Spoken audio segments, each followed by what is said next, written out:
Dear Mooji, I would like to ask 3 questions. 1. If I am already the self, as you say, why am I not convinced of this? Why don't I know it?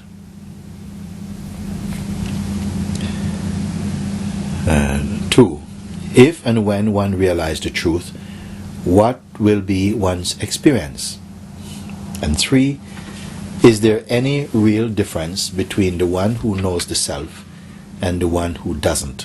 I mean, does it really matter, seen as only the real exists? I would very much appreciate your comments. Thank you, John. Okay, 3 questions. First question, if I am already the self, as you say, why am I not convinced of this? Why don't I know it? If I am already the self, as you say, why am I not convinced of this? Because it is like, if I give an example, that when you were born, you got mixed up and they gave you to wrong parents.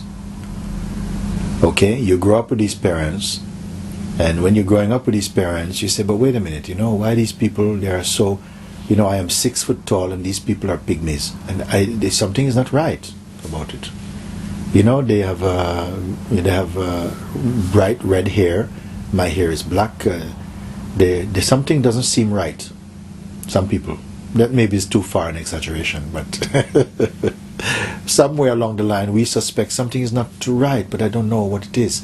Still, you call mother, father, they call you son, they pay your school fees, you go to school, they are there to all your celebrations, they're there. Then one day, someone told you, actually, because you're living this life and you're not happy, you're broke, you cannot do anything, you're living in very poor circumstances. One day, somebody tell you, we've been looking for you all over, you see. And your parents are really the king and the queen of this country. This is who you are. You are from royal pedigree. You're not this.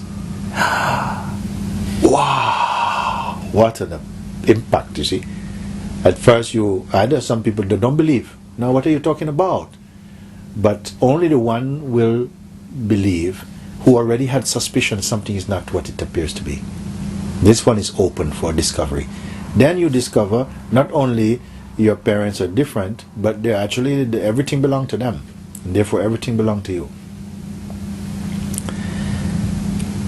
But all the while you have been calling yourself George or something, but really you are the prince itself, or the princess.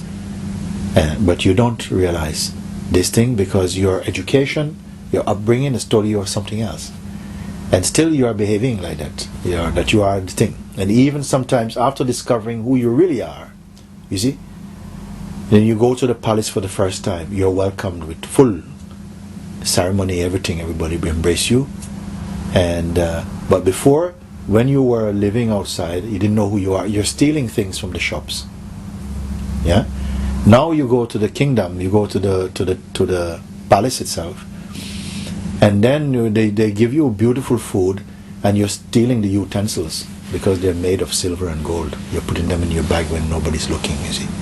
You're still behaving like you are from the old regime of mentality, Then somebody see you, they say, why are you doing this? What a strange behavior, all this is yours. Why are you behaving like a thief, you see? Why don't I know it? Why am I not convinced of this? Because you are convinced of something else. You are convinced that you are really this body-mind, and you have never questioned it, you see. Nobody questioned it. So we are the spirit being itself. You're eternal. Timeless, in fact. But now you believe you're in time. You're even planning a future, remembering past. You see, all of these things came to you because of the wrong notion, the limited notion that you're only these things, that you are perishable. You identified with what is perishable, and so you came into the experience of decay and death and fear, you see. Second question, If and when one realizes the truth, what will be one's experience, you see?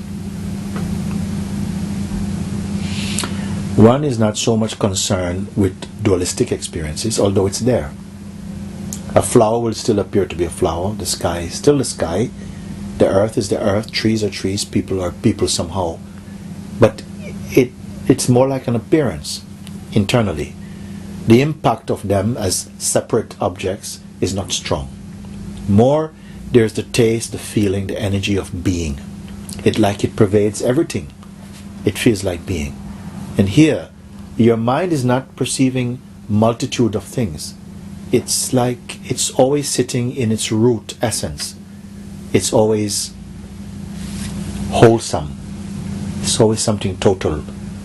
It's not pulled into experiences or into any object towards relationships that deeply. Everything is there, but their weight is not heavy. It's a sort of superficial appearance more. And you are immeasurably happy, but you're not happy about something. You're simply in a state of joy, and not excitement, but a quiet joy. This is the joy of being, you see. What will be one's experience. But not concerned about it, not looking for more joy, not looking for more anything. One sees that the world is simply unfolding. In terms of the physical world, the physically manifest world is unfolding, and it's changeful. And one enjoys the changefulness, the necessary changefulness of all things. That is the vibrancy of being, and it has to be like that. One will not try to make stable what is by nature changeful. That perfect understanding will blossom inside your heart, and your mind will be at peace. The third question, is there any real difference between the one who knows the self and the one who doesn't? This is an interesting question. Is there any real difference between one who knows the self and one who doesn't know? There's no real difference. But there will be experientially a great difference. Because one who knows themselves is not easily panicked, is at peace with all the beings. They are at peace. There's no residual conflict. They are not ruled by delusion. They are really pure being. They are the manifest God, in a sense. You can say this thing. They are pure being. The one who does not, who continues to suffer, seeing other things as other things, other people as other people, and missing the one self that is manifest in all of them. So, no real difference, but experientially vast difference. No essential difference, but difference in expression, difference in experience, different in taste, you see, and difference in energy also. The experience will be like this, you know. And you continue, you say, I mean, does it really matter, you say, seen as only the real exist? Well, at present you are making the statement only mentally. Does it really matter if only the real exists? I mean, then what does it matter if one is a fool, one is a sage? Well, ask the sage, ask the fool.